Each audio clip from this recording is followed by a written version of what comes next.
All right, sorry about that. Thank you, everyone, for joining the Internet of Value Foundation New York, episode 189, The Future of DLT, a Distributed Ledger Technology. It's going to be like an open forum conversation, so hopefully we get some people up here to come up and share their ideas. And, I always love these spaces because of the great conversations that we have with all of the individuals in the community and space and in the entire distributed ledger technology space, from all the different blockchains. And so I thank you guys, and I hope everybody enjoys the conversation as much as I know I always do. Oh, Shellfish Vet, welcome to the space already.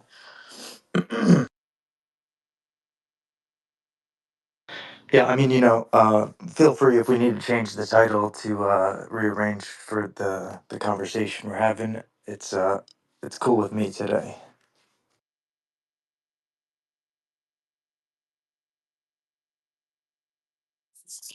I think distributed ledger technology is pretty all encompassing. There's a lot that can be applied there.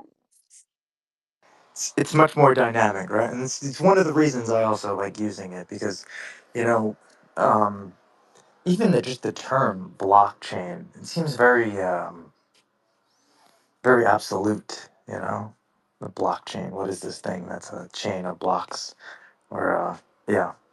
But yeah, distributed ledger technology. It's a distribution of essentially files that everybody's agreeing upon, right? And then that source of agreement becomes immutable. It's a really easy way to break it down, I guess, from a like the I think conceptually where distributed ledger technologies really originated from. Yeah. That are you still loading? Is it? I don't think it's letting him up. I see him as listener. Yeah, he's in the middle of the loading thing for me. Let's see.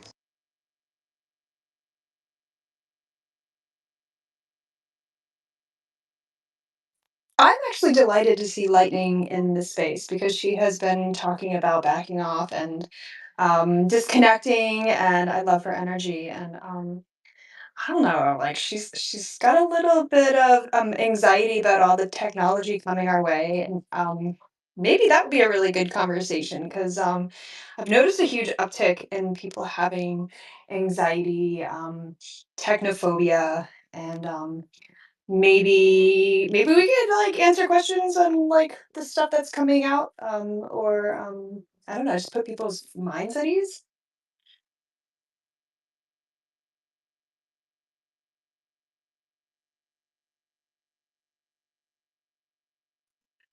Is she up? Yes, welcome up, Hi. Lightning. And I think I got that up.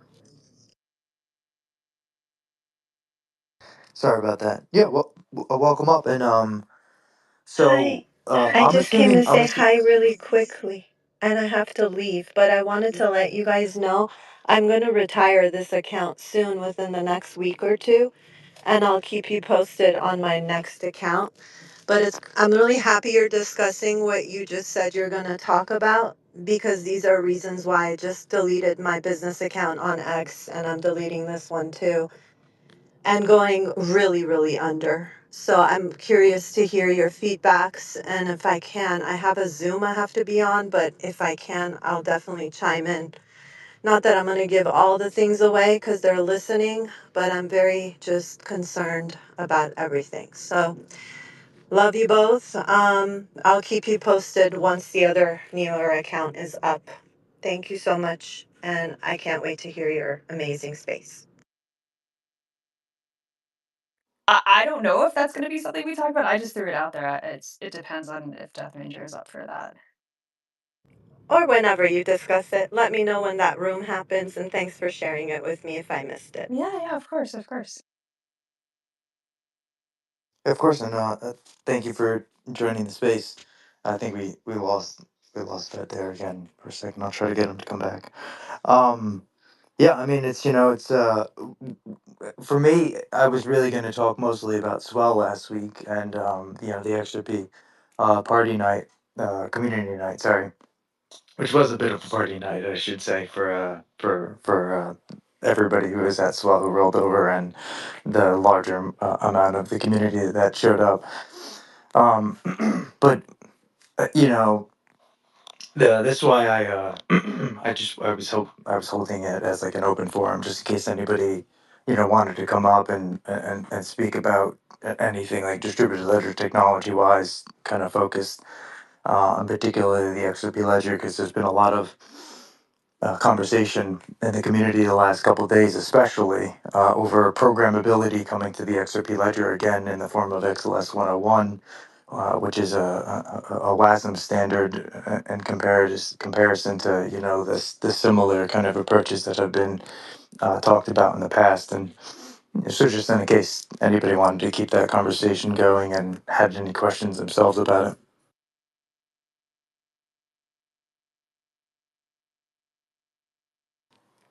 Are they starting to release video from Swell? Because I haven't seen any yet. If they have, is it just the ones that people took while they were there?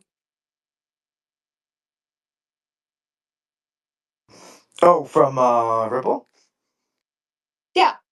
Oh, they'll probably take a little bit of time to kind of like produce stuff, and that it's not like they'll necessarily post a whole bunch of videos that they took right while the while swell was going on. They'll probably use it throughout like whatever it be commercials or products or whatever it is that they're going to use. Right? That's actually really where that imagery and stuff would most likely show up, which is really cool in my opinion.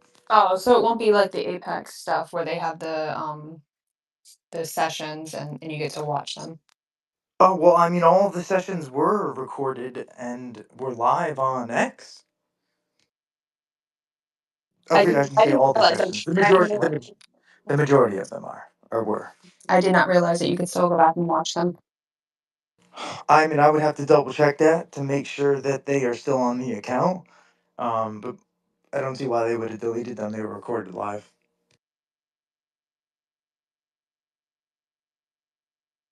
Yeah, and for anybody who wants to go back and check them out, you got me questioning myself. I go double check, but I couldn't imagine they would uh, any need to get rid of them.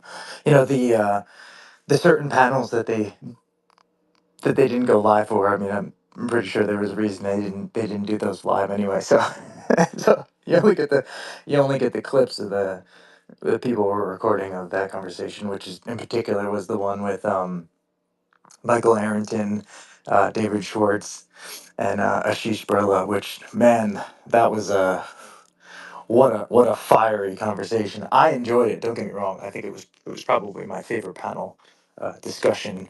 And there were some really great panel discussions. I mean, the first day, Monica speaking with the CEO of the Nasdaq. Their conversation left me with questions for the CEO of the Nasdaq, which is, for me, usually I walk into these things trying to be as prepared as possible for every discussion and thought preference and theme that could be uh,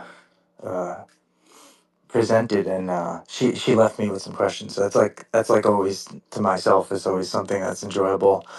And nonetheless, I mean, they were great panels throughout both days, but then second day with Brad and Patrick Witt from the crypto advisory board of the Trump administration.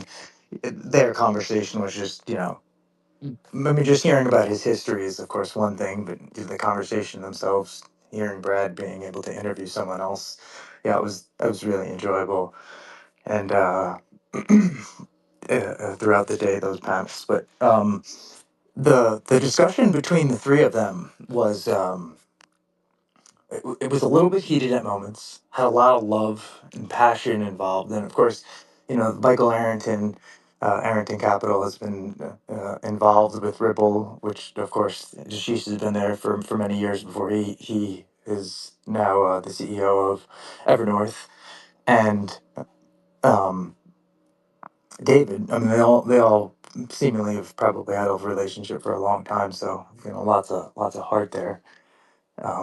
But the clips that people, I'm sure, will see from that were pretty intense. Oh, you have Arside in the space. Arside was there too. He'd probably be better to bounce back with because Yeah, he's and an I X well. Yeah. I think he's up, but I can't tell because he's a listener. Yeah, he's a listener for me as well. Oh, all right.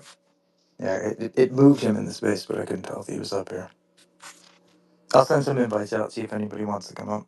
You know what? I have not really got to hear Larry and his take on Swell. That would be. Let me see if I can grab him for this space.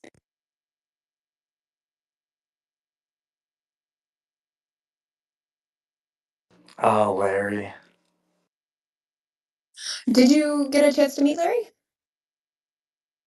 Yeah, I thought Larry was great, and we had a nice conversation about the application that he's building and how, as much as it may have not been entirely utilized a lot this year, and same thing with you know thinking about OC, the app that you're also building, right? I think these events are like these perfect places where if you can just get a little bit of publicity, or you walk around with like a card with a QR code that can download the app that you're advertising. I mean, these are like the events or places to get that out and to do that kind of stuff. And yeah, I would love to hear from OC if he wanted to come up and speak about his personal thoughts and on some of the panels and Swell itself. All right, we got that back. I think his thing is working now. I always find that the even though the panels are really great, it's the networking. Were there any people that you got to network with that are not immediately in the community that Oh, made an impact? yeah, I would say pretty much everybody that I networked with was not in the community, and that was. Can you guys hear me? Yeah, welcome up, Ed. Oh, hey, cool. Yeah, am I clear or no? Yeah, you're beautifully clear. Okay. Yeah, I don't know. It's like crystal Internet. clear. Yeah, how you guys doing? I didn't want to No, come no, no. too We're steep into talking. the convo. We were talking about Swell again, so just Oh, I was going swell. over some of the panels, and Shellfish asked me a question about the networking of it. Interesting. Yeah, because like from my experience, right? At least for the networking that I did there, I didn't speak to anybody that was in the community from a networking standpoint at first, right? And it was so interesting because just taking it from a business approach, business standpoint, and asking people what they're building, how long they've been building it for, right? What do they think about the network if they were the developers? Because there was a lot of people there who were there in teams. You would have Right. someone from the business side and also someone who was from the development side, somewhere around out walking around doing something. And yeah, I mean there was a lot of people, right? From from one of the guys I first sat down with, who was part of a larger networking infrastructure company, who was essentially that just there to understand the technology, because it's from his point of view and from his company's point of view, distributed ledger technologies is going to be the way that they're going to be looking towards doing the networking itself, right, from an infrastructure standpoint, so databasing. And so he's just here to gather as much information as it is that he can, because he's going to retire soon. So he just wants to be, as in it as he can for the next 2 years or so. To speaking to somebody, Intrinsic Values out of Alabama, who's building a carbon credit system to not only connect larger governments to be able to sell and institutions to sell carbon credits to each other, but to also hopefully one day be able to sell that to the public and to retail. And so even if retail wanted to essentially be able to purchase carbon credits to offset whatever taxes or costs they may have, they'd be able to do so. I think we lost that. We did. Winchester is in this space. This is his second swell that he got to go to. I don't know if he wants to come up. Yeah, that's right. It's another great individual who was at Swell. I did not see him at the community meetup. I regretfully did not make my way over to say hi, so I apologize, Winchester. I mean, there was a lot of people there. I still so Speaking about XRP Community Night, right? I'm still amazed that they fit as many people as they did inside of that place. I mean, at one point, I was like, I don't know how anybody's walking anywhere because there's just no room anywhere. Like we were all stuffed in the middle at one point. That's why I was very appreciative that Brad turned around and was like, "Hey, everybody, go this way." I was like, "All right, thank you." I was getting claustrophobic for a second. What's up, everybody? Welcome up. So, what Thank were you, your thank you. thoughts on maybe some of your favorite panels from Swell this year? I so I have a little confession to make. I last year I sat in every single panel for like almost the entirety, and this year I was in and out. And the one that I sat in and like really paid attention to or tried to, I was sitting with James Phelan and we were talking. So I mean, I can't say that there was like a really eye-opening or wow moment. I was attentively listening more with the CEO. I forgot her name. The CEO of Nasdaq, because it was interesting to see. Because I was reading more her body language, right? Like when you're in a space like this and you're hearing someone's voice, like you could only get so much. But when you're reading someone's article, but when you're seeing them speak and their body language and all that stuff, I'm much more into that. And I saw that she was like, "Okay, guys, we know the floodgates are gonna open here. We're just trying to do it in a like coordinated fashion." That's what I got, and that's what impressed me the most. Yeah, that's a great way to put it, Tim. Winchester, would you agree that spaces give off such a different vibe of the adoption compared to being at Swell?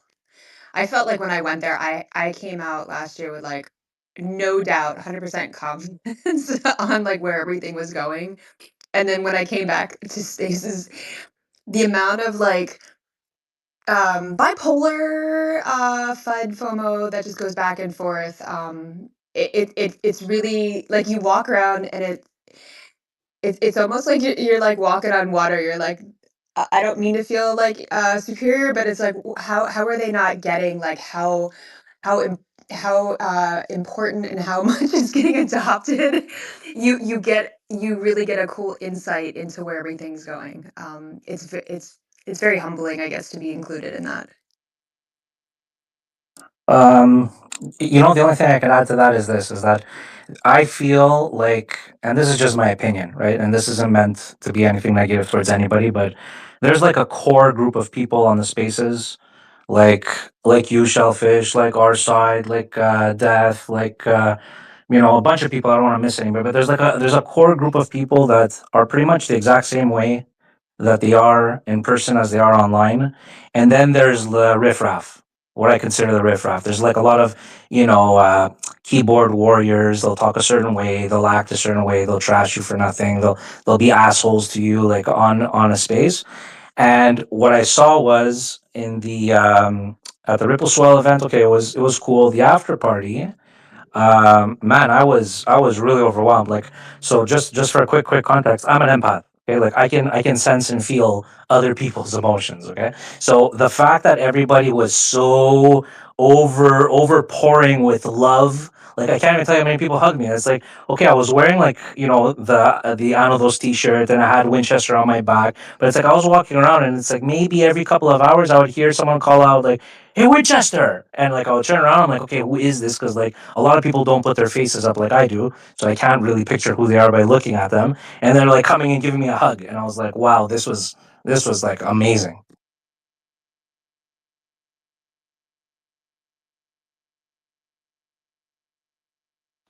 Yeah, that energy could definitely be overwhelming in there. And I don't think I actually saw you much at the XRP Community Night either, right? And so it's like just like you said, Shellfish, right? Like, it was a lot of people there, and you know, it's cool though that to think about next year being where it's not just maybe like Swells, like it was a 2 day event.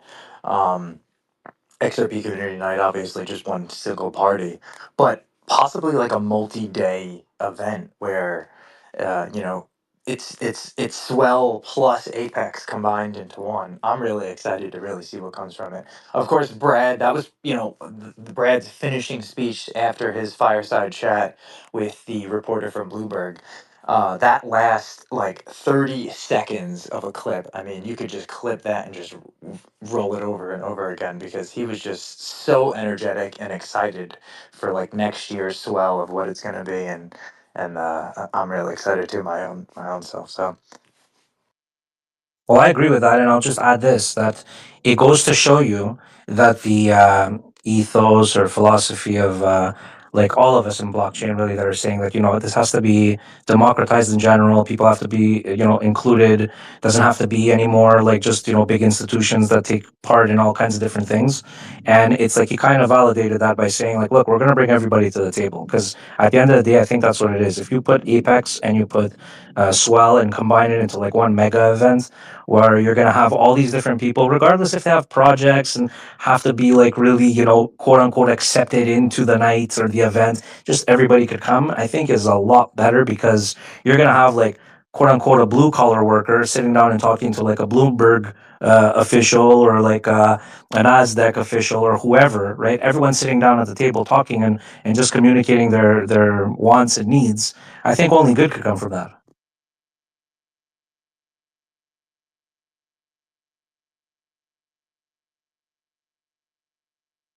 100%. And I think at least I know myself. I hope there's a lot of people that are super excited for next year and they're already preparing. Making sure if they need to square off vacation time or whatever it is. Because it's gonna be as far as I understand around that same exact time, that November 5th time frame. So that'll be really cool. If anybody else wants to hit the request to come up, I mean, please feel free to do so. Or if not, probably keep the space going for like another 15, 20 minutes or so and close up. So Winchester yourself, it's I was the same way from the panels, right? Like especially those seats, the seats inside of the panel room, they were not very comfortable seats. So trying to sit there the entire time watching every single panel would have been something like torture in some sense. Um, so I was definitely the same way, right? Up walking around or sitting on one of the comfortable chairs while you took a break or something like that while you social networked.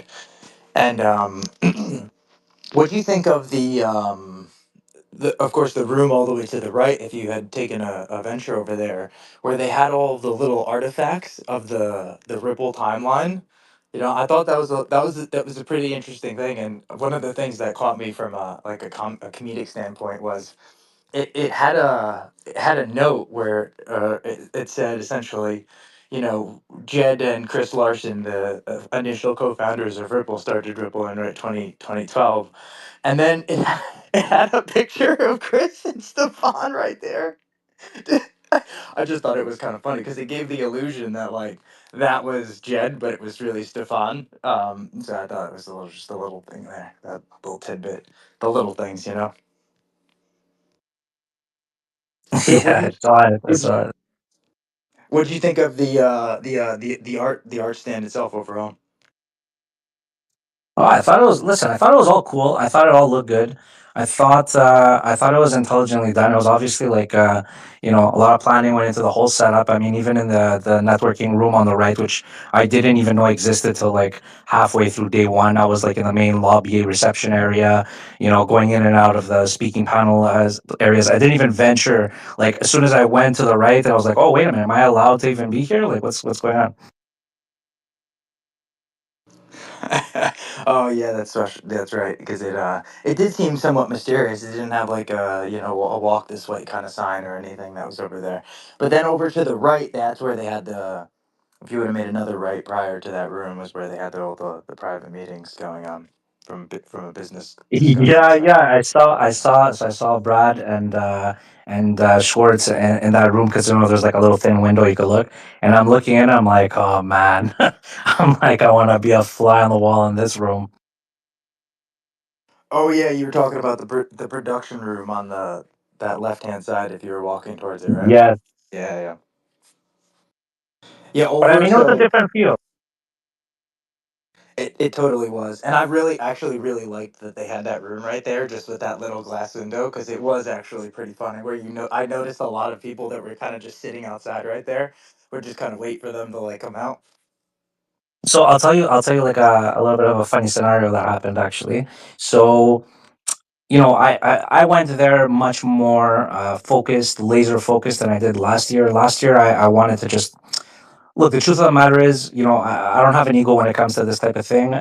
There's a lot of new information coming out constantly in blockchain, irrespective to like which chain it is, if it's the XRPL or whatever. There's constantly a lot of news coming out. So there's times that I sit there and like I hyper consume everything, and there's times I don't. When I went to Ripple Swell last year, I had just come back from Greece. It was a little bit of a longer trip. I didn't really get my footing right away. My partner called me and he's like, by the way, like in 2 weeks it's Ripple Swell. And I was like, oh shit, So like I was running, then I went and I just consumed everything I could. This year I was very well aware. We had applied earlier. Again, I was coming back from Greece, but it was a little bit later. Last year was in Octoberish, if I'm not mistaken. But anyways, I had more time, right? And I went in a lot more strategically, where I didn't network as much as I did last year. Last year I was like networking from 7:30 in the morning till 9, as many appointments as I could do, talk to everybody, listen on every panel. This time there was a few people I was looking to speak to, which I managed to speak to, but at the end, here's what happened. So day two, and near the end, I'm getting out, and like those elevators were like, space age elevators. Like, you have to call it from like what place it tells you which elevator to go to. You saw, right? So I'm coming out of the elevator of the main lobby, and I see from the corner of my eye this guy that looks familiar taking the turn, and I'm like, I think that's Yorgos Vlachos from Axelar, who we've had some communication with him. We put MXRP on Anodex, so it's like we've spoken a little bit. I'm like, I gotta say hi to him, but he had people like an entourage around him, right? So I didn't know what to do, and I just called out really loud. I was like, Yorgo, like in a very Greek accent, and he turned around, and then he was like, he came in, he hugged me, like even that to show you, right? So we hug each other. And he's like, so he says to me in Greek, he's like, "Are you staying?" I'm like, "Well, I was leaving, but now that you came, I'll come back up." So I go back upstairs, and I'm in that runway there on the left side where the rooms are, the studios that you explained. And I'm sitting there waiting, dude, because like everyone wants to talk to him. And it's like that's the one thing I realized with all the bigger players is that it's very hard to not feel like a loser sitting there waiting when people are trying to talk to them and you're trying to be polite not to interrupt.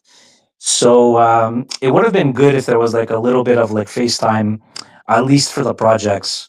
Like the way the networking is, I know they're busy, man, but like they make time to talk to everybody. It's just maybe if it was able to be done in a way that was a little bit more organized, where we're not like hounding them, right? All the A-listers, and at the same time they give us a little bit of time, or maybe post some general questions to answer. I don't know.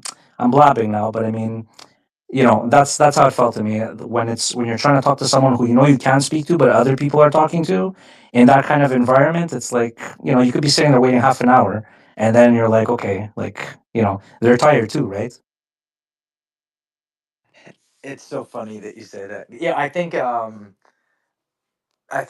that's actually one of the reasons why they actually limit the amount of people in the community that they allow to go there, because they know that, and I feel for them too at the same point, because like I imagine that that's kind of overwhelming. That's like one conversation to the next conversation to the next conversation. It's almost like every step you take is like another person just kind of waiting to ask you something or to talk to you. So that could, yeah, be definitely overwhelming. They do an incredible job when they're doing it, so it's always impressive to watch. But yeah, I feel the same way, right? Like you don't want to be that. I feel like I don't want to be that dude that's just like, oh, you thought you were done? No, no, no, you didn't walk away from everybody, right? Kind of, yeah. So, like almost like a celebrity, right? Because they are just normal people, just like you and I, and they've got their goals, they've got their tasks, right? And they're doing their thing, and so Yeah, they exactly. And not only that, they have their own agendas, man. Like, you know what I mean? They have their own, like there's a lot of fanboys, quote unquote.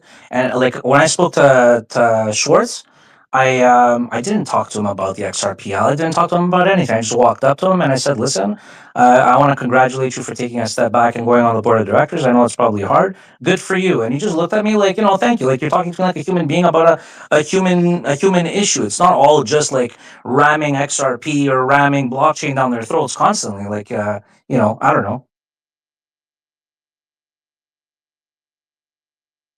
That's right. Yeah, 100%.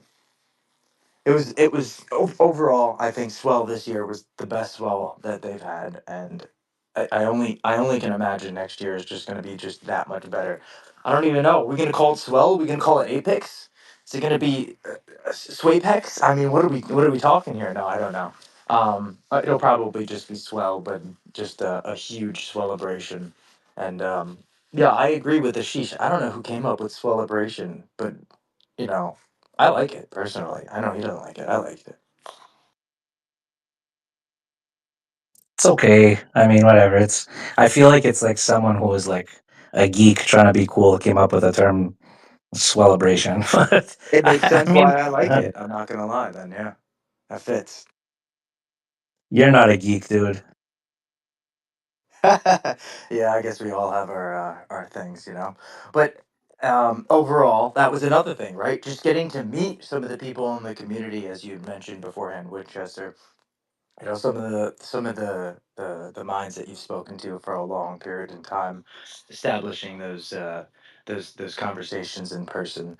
I like to say, for the most part, and especially you've already been doxxed, but I know the majority of people I speak to on whichever level I try to organize myself to understand. And so I love walking into these situations. Though it was something that I've been waiting a long time to do. Back all the way back to 2020. I really thought about 2025 being the year in which I would be able to get myself to be more public and represent more in the community and overall from our community to other communities, right? Because it's really not only just about the event and swell at the end of the year, but it's gonna be very, and in my opinion, it's important to go to the ETH Denvers, right, and the Bitcoin conferences and represent the XRP Ledger community. This is something I think we're at this point where it really needs to be done in a larger fashion and manner, because we are. The largest distributed ledger technology community other than Bitcoin, and I think we have a much louder voice than them.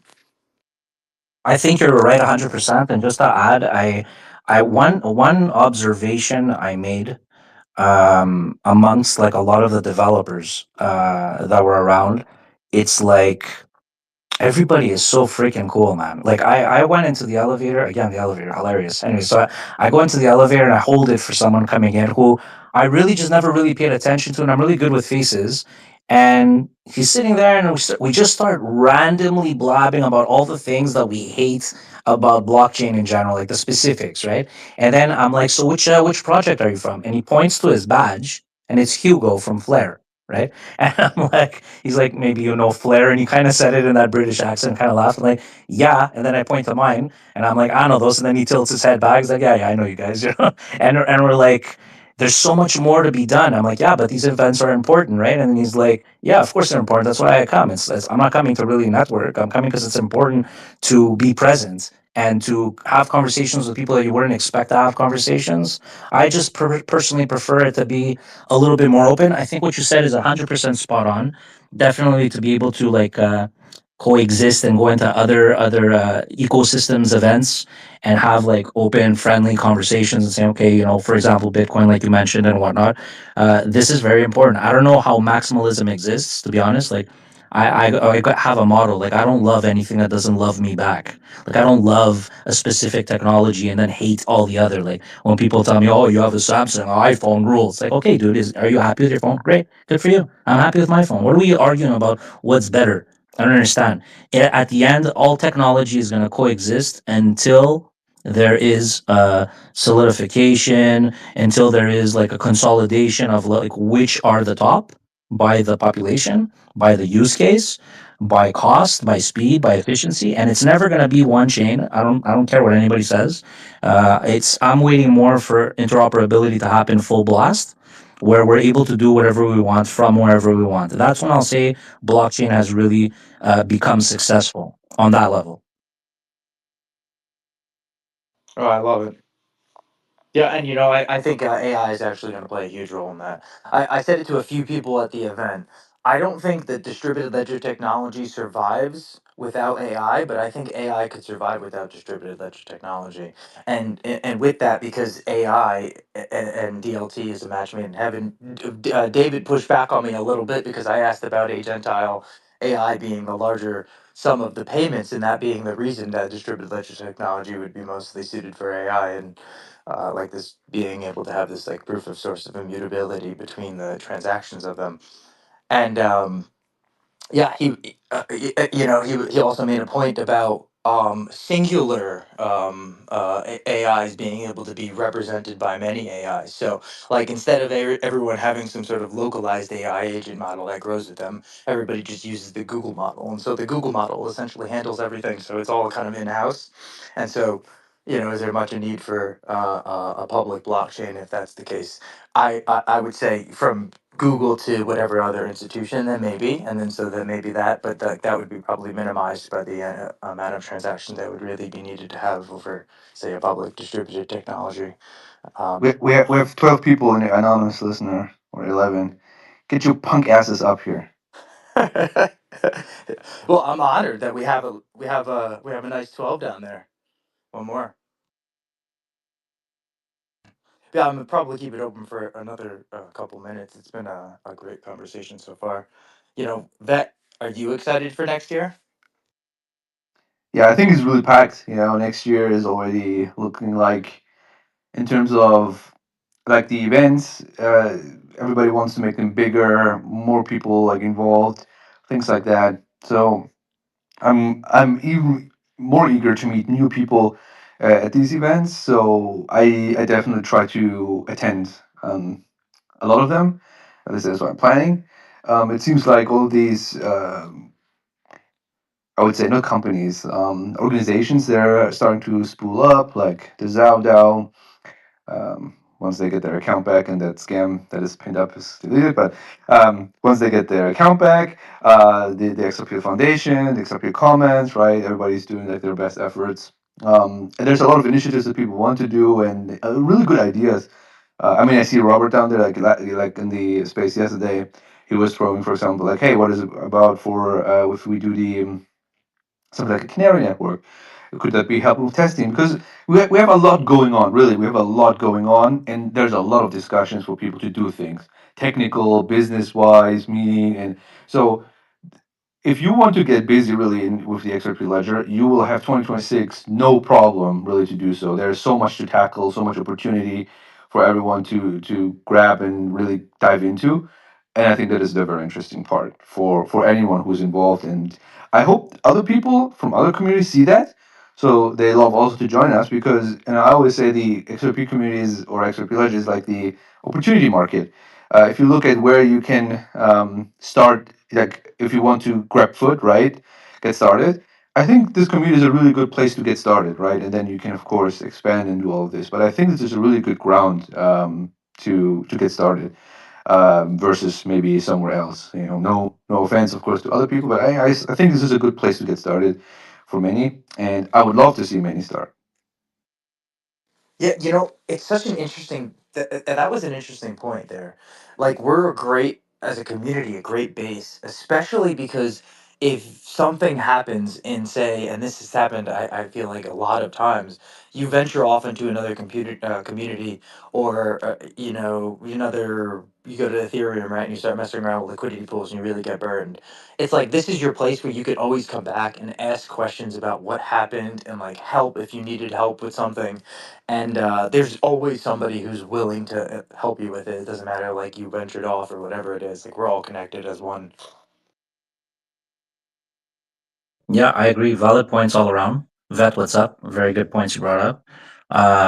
Yeah, this community. Listen, I mean, when I got in near the end of 2019, I was coming into the spaces like crazy, all kinds of different spaces. I found that okay, they were entertaining, they were annoying, they got crazy, but there was always a point where I learned something. I learned something, or something made me think, or someone would like DM me and give me like some tips on stuff and say, well, maybe look at it this way, or maybe you're not understanding this. And then it was like constantly homework. Like it was fun, it was crazy, and then there was homework. And I found these spaces in general an extremely useful tool. That's why I started doing Winchester Wednesdays, just to explore like business concepts and like help people like understand how you don't have to necessarily just talk about the technicals. Like we have a lot of people like vet posts and Schwartz and a bunch of other people post like really good technical analysis and what's going on. Like it doesn't always have to be about the tech, and I think that's what discourages a lot of people who are entrepreneurial, who are just looking how to get involved. And I think this community majorly facilitates that mind frame.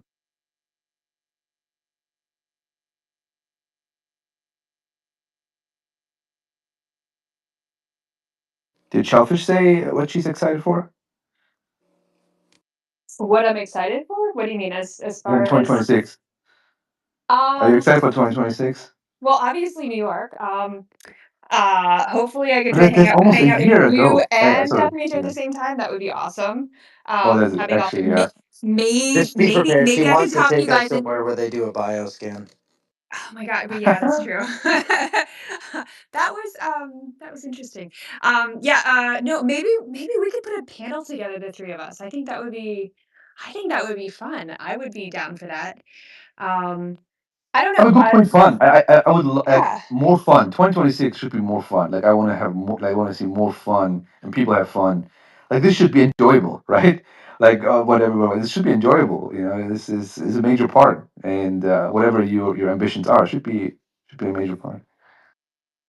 Yeah, I think I don't know, my obsession with like AI, BCI, like teaching myself about cognitive security, all that fun stuff. So I don't know, maybe putting together something to educate the community on like what I've been trying to teach myself and I don't know. I don't know But if there's anything that like any applications for the ledger with it. I don't know if there's been a way to maybe do that's that, too but yeah. maybe it's too early yet to ask you, or maybe you want to think before the new year begins. But are there any things that you want to achieve already that you think, hey, this is something I actually want to do. I never got to do that in 2026. I'm just curious, kind of putting you on the spot. I know. So my goal for this year was to be on stage speaking about something. I wanted to push myself, and I did not get that opportunity. I think I've become a little bit more articulate in spaces, so I think I can hold myself on stage, but who knows? So maybe by 2026, I'll be able to be a presenter of Let's some make that sort. happen. Yeah.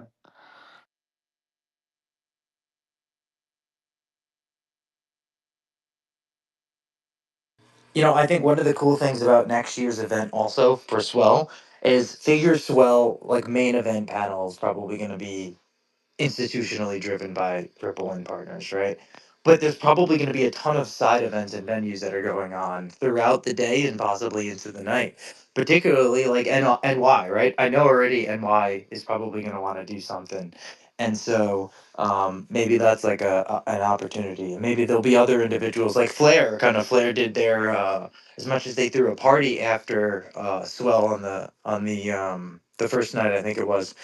Um, maybe they'll have their own venue set up, right? Where they have their a couple speakers and a couple people they invite where they could speak about even building on both Flair and XRPL or just Flair or whatever it is, right? So I could totally see a lot of that going on where there'll be a ton of opportunity.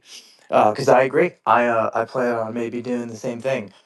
It would be interesting to think like me, you, and Vet on stage. I mean, it's like a Spaces Live. That's how And most events are. It's like live yeah, spaces. yeah, it's right. It's like it's right. It would yeah. Well, I how would. about just like community building? I mean, I think we've done a pretty good job being stewards.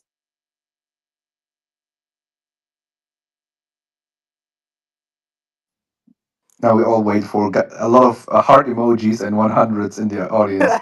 But if it's crickets, Excellent, then it's gonna good be job, already well done, uncomfortable. It's excellent, totally excellent. crickets. All right, fine. Screw y'all. I won't go on stage. Maybe I'll just the, no. the audience is like crickets. Shelby just pat her own back there. You know what? Maybe we could actually get like the things to put on the seats in the audience of actual crickets. Yeah, it would definitely. I think when it comes to like live panel discussions, it definitely has to be topic driven, and there has to be some sort of a theme, right? That gets followed in that conversation. So I think those things are definitely important. Like, on Spaces, it's a little bit more let live, where like people can join, people can leave. It's pretty easy for anybody to leave a space if they're not liking the conversation. Like you're in person, you're sitting there like, "Ooh, I signed up for this for the next 25 minutes. Like that was rough, I don't want to get up and walk away 'cause sometimes that feels awkward." So, but not that I'm against it though. It just, definitely would have to be a specific if it happened. Something like like Vet, right, when he went on stage, right? The best incentive is no incentive. I mean that topic, right? As much as it's Oh my God, it's God damn it, David Schwartz. Why did you have to do that shit?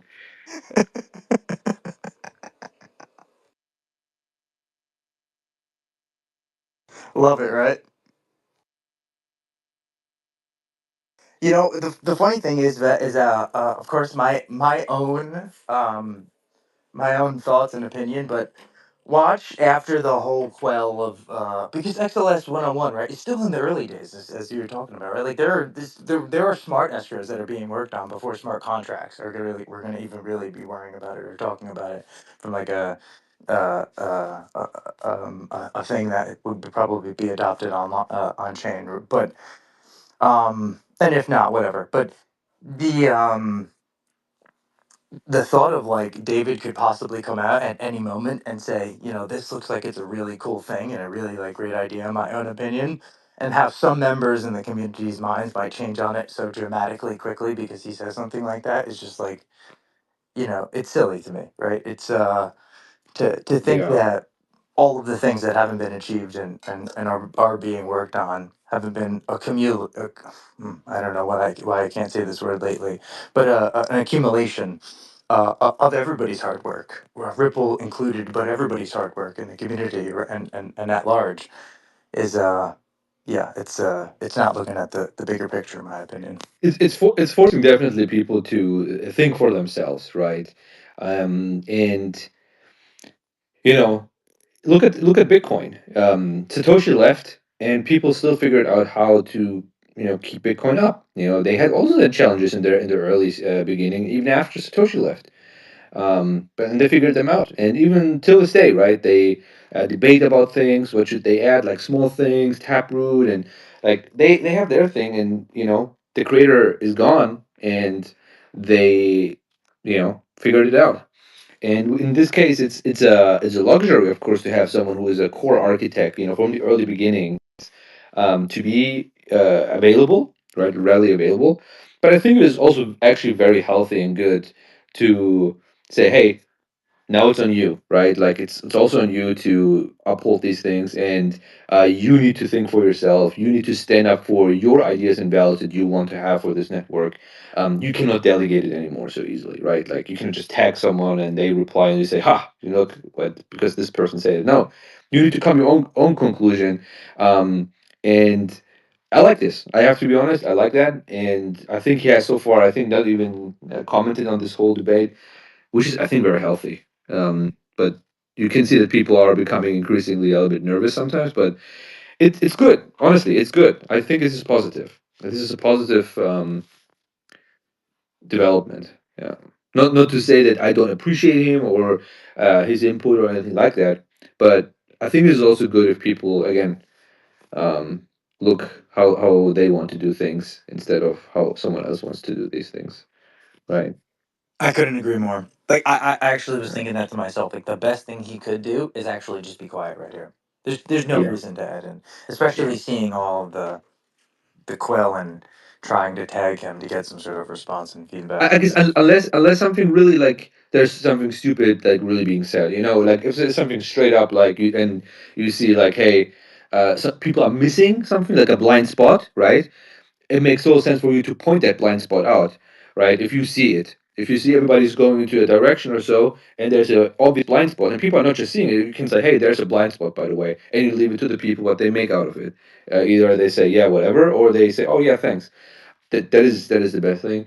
Um, but yeah, I mean, anyway, if the things if we look at also before he like a year ago, how he started the process with the programmability, the small steps and things like that. Makes all total sense. And his concerns is not about the incentive part and things like that, which we debated for no reason, like in the past couple of days. It's more about, hey, he in his post, right? It was like, we can achieve programmability on the mainnet if we watch out for. I think he mentioned like three things, like testing it and all this, but TPS and bugs and things like that. So the amendment in itself, we need to really make sure it's safe, and we make sure that the throughput doesn't suffer too much, and then we have enough resources available for that throughput. Maybe even ongoing efforts to increase that throughput as we have done so. If that is fine, then all good. If we see in testing phase or performance phase, hey, by the way, with smart contracts, the XRP ledger can do maximum like 50 TPS or 30. Yeah, I mean, then the discussion is over, right? Like, then we have to then we have to rework this thing because obviously it doesn't work. But if we see that is a manageable penalty, then it's able to do. Same with AMM. AMM, the performance has showed also a penalty in performance, but it was like worth, right? It was like, I don't know, a couple percentages. I was like, okay, we suffer a little bit in throughput, but that's worth. That was the reasoning, And something similar, I expect with smart contracts. How much we have to see because it's so early. And but you can be sure 100%, folks, because I was already a taste. Once this comes out or is like closer, like to the coming, drama will probably again break out, maybe even more violent than this time, because we have seen this, by the way, in the past also with the other amendments. You remember NFTs, huge drama between the validators and the AMM, huge drama between the validators and the community, and all this. And it was always in the last mile. These things were developed 2 or 3 years ago. Like the AMM was proposed in 2021. Drama came in like 2 years later when it was like in the last mile. So watch for the last mile of smart contracts, and it will be juicy on X. I'll tell you that. Oh, you know it. It's gonna be insane. What juicy? Insane. The maxis are gonna have breakdowns. Yeah, it will be wild. So I already anticipate that. But see, this is it's just natural course. We go through these things, and we unfortunately don't learn. It was a funny part when the AMM drama happened. I kid you not. I kid you really not. When the people were threatening the validators to vote this in, right? Like when some, like the comment, no joke, AMM gate. one to one, the same with the NFTs. Like you could really like take a comment that people were threatening people for the AMM, literally, and go 2 years back with the NFTs, say like I kid 1 to 1, and it was like we learned nothing, like zero. And after the AMM was voted in, everybody was like, yeah, yeah, I know, I understand. Yeah, next time it's going to be better. No, next time will not go better. It will be the same stuff. Yeah, we will not learn. I made my peace with that. But again, I'm really looking forward for 2026. I think it's going to be great for the industry, for crypto, for the XRP ledger, and for project building on top of it.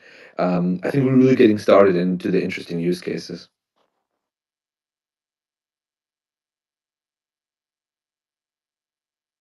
I think we'll see stable coins start to top out at 10 trillion, almost, probably 5 to 10 trillion. I could see it totally happening next year. Um, and I want to see BlackBerry go bankrupt. No joke. what? What? Oh man, threw me though. Okay, I did not see that coming. Because Mr. I just made a comment. Oh my gosh, Cookie, welcome up, man. I'm gonna close up in the next like 2 to 5. So welcome up. Anything you would like to add into the space? I was going to come up for just a little bit of a farm, but no, I did want to add a little bit. Um, do you think that with smart contracts coming, it will happen like that? I'm not in any doubt whether or not I'm positive or negative on the impact. Is it remains to be seen. I'm not technically gifted enough to be able to pass judgment. Do you think that we'll get more robust testing happening at a higher level within the network?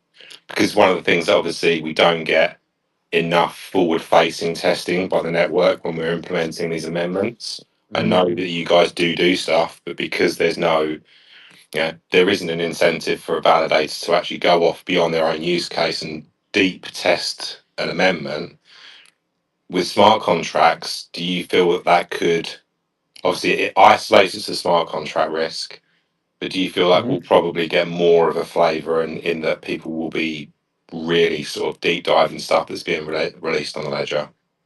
So what happens with smart contracts is um, exploit and bugs still exist, right?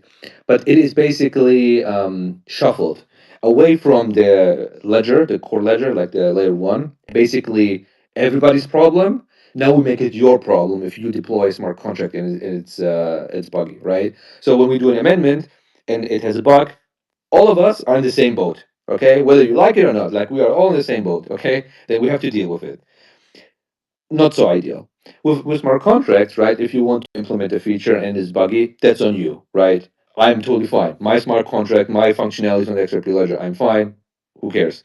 So but this will of course require, and I think we see this also in other chains, is that people go out and first do proper testing and schemas for their smart contracts, best practices that we can also look already on other chains. Can we look to other chains, and um, audits will be a major thing. But you will have a lot of projects, of course, building new and very fancy things on chain that are yeah, you probably rather don't want to maybe to interact with. Okay, so but you will also have a lot of cool stuff being built on, right? So it goes into both extremes, I would say, enabled by um, the possibilities that people can do on the XRP ledger, and yeah, whether people are actually going to do like the testing for their smart contract that they deploy, this is this is like a thing. This is where Robert's idea, like we talked this yesterday in the space that we held with maybe something like a canary network, where people can test their smart contract out or whatever they want to do in the future. Even it doesn't mean we will do no amendments in the future, but the amendments will have hopefully way longer cycles, and these will be more precise, not just, oh, we have no other way to introduce features, let's do an amendment. But then you also maybe want to have it on a canary network. Heck, the smart contract in itself is an amendment, right? Like once we get it like the first time, it is an amendment. It will be the first time when it comes, it's an amendment, just like smart escrow. Maybe you want also to test this out on a canary network or things like that. But the problem definitely with testing is real. People don't test enough. On the XRP ledger currently, testing is absolutely, you can say, abysmal. It's not done very properly. Validators are not really equipped for doing that. Like for the most part, they are not necessarily developers. Definitely not core ledger developers. There may be two, three people or so who can do core ledger stuff on the UNL. Um, so what is the solution? And testing on a test net, the problem is it is not real value, so people don't really care. So when I deploy something on a test net, people say, yeah, I'm not going to bother with it. If you put it on mainnet, then I will do it. If there's something with real value, right, then people might test it out. I don't know. Okay, that's the hypothetical here. Other ways would be to use a lot of funds, like if let's say Ripple would say, hey, here, I don't know, 200, $300 million only for testing for the next 10 years or so. But it's also unrealistic and you depend on someone else, right? This is always the thing. Like, of course, you can always say, hey, if someone with large pockets would jump in, then yeah, the calculation is easy, but get first to that point. And if you can do something with, let's say, a canary network, and you can not rely on someone else, that is of course beneficial.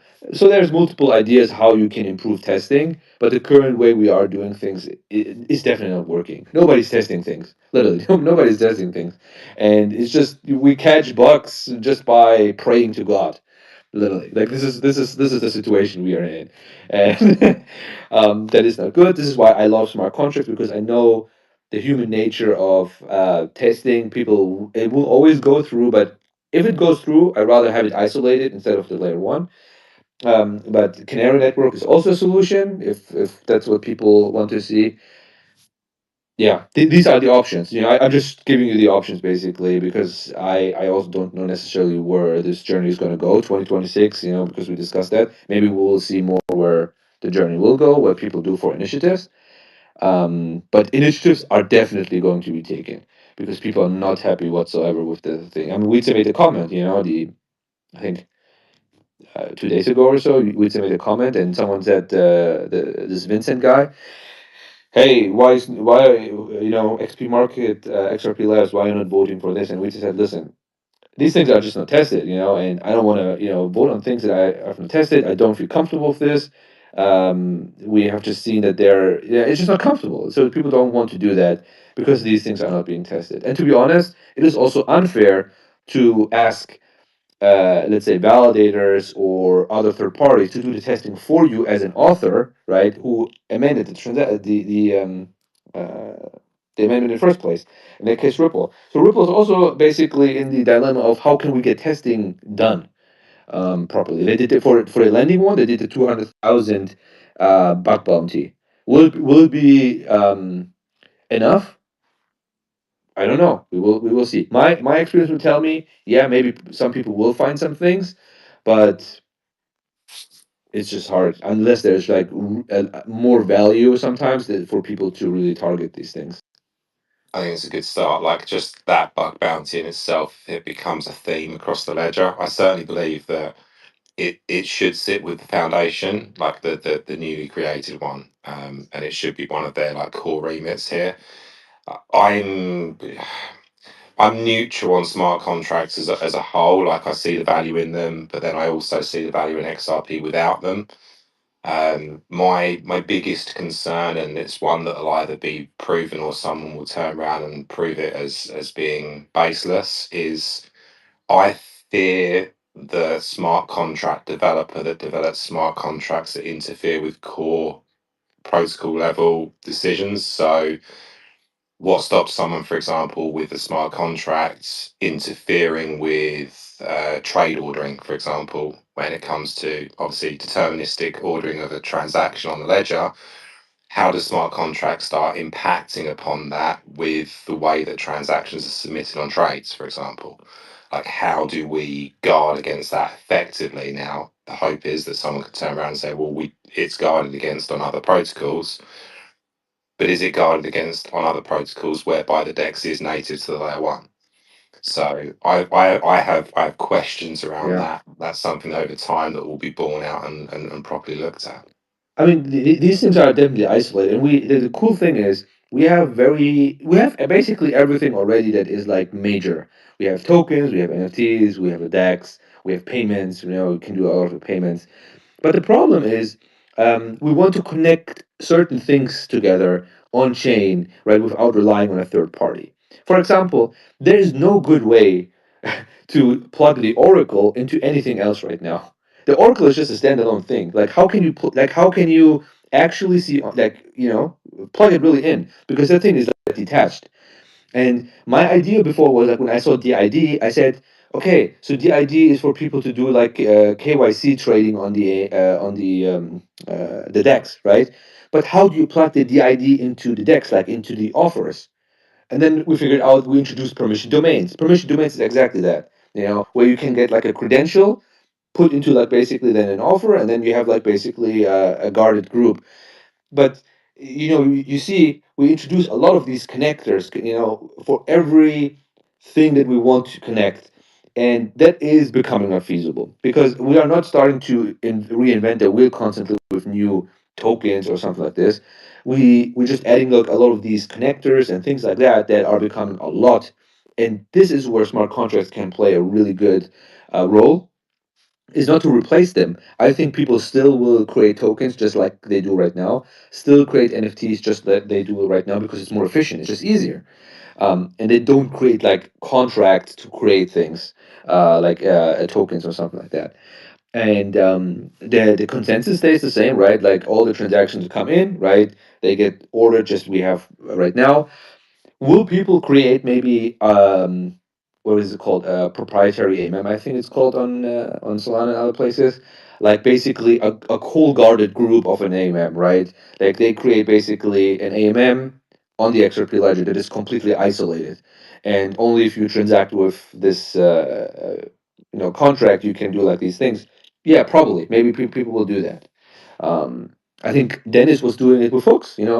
When the lending and borrowing discussion came up, I think he coded within 24 hours a whole lending protocol with hooks, without an amendment. It's just a smart contract essentially, or a few connected together.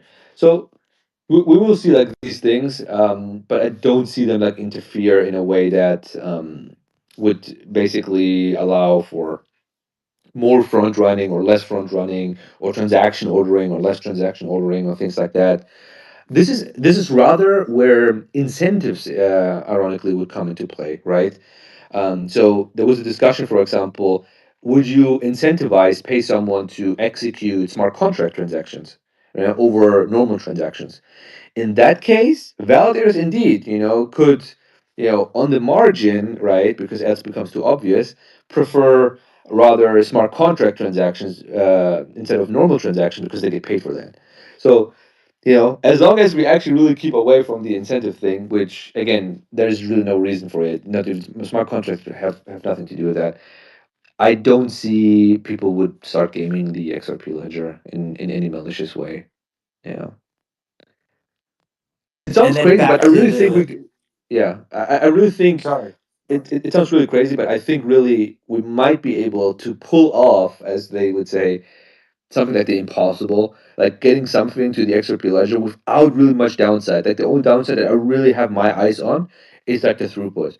I want to see with the first performance test how much are we suffering in terms of TPS, right? Like how much is it in numbers? What is it like? What I'm looking at it, because that is for me the thing that I have in mind, that I want to look at. And if it's too much penalty, then we need to go back to the drawing board and improve these things.